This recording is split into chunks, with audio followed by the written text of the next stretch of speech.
Little baby deserves a moment. Twisted break. It's not a complete break off, it's a twisted one. It's done in such a way that life hopefully stays in it.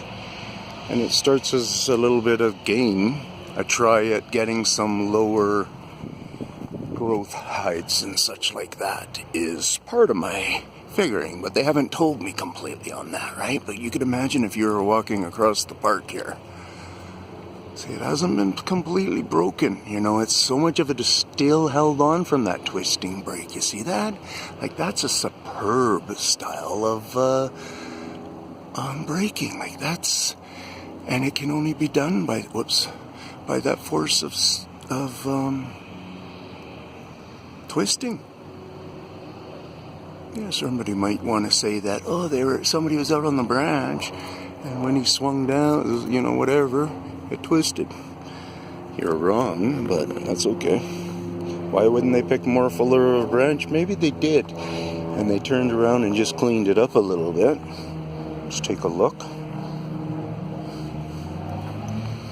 You know, this score is a little bit old, but that might have been pre-thinking about trying to pull food, because you do this and it pulls food actually from there.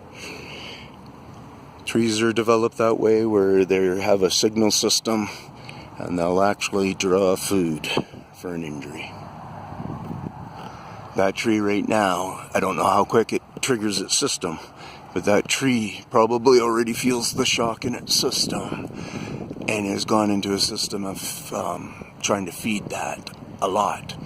So in a case like this, if it comes along and one of our guys come and cut that off, they kind of don't mind in a way, because they know there's such a big draw of food because of this fairly big injury.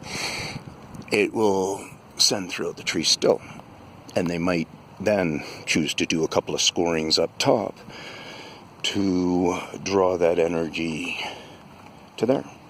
And so you can kind of see how that's all about stimulating growth. Sucker branches are partly about stimulating speed growth. But because this sucker branch really does have different dynamics of regular tree growing, if you understand the science of it, I only understand the basic science of it, but it's enough to tell me that it warrants the genius type scientists really to process what I'm trying to say there.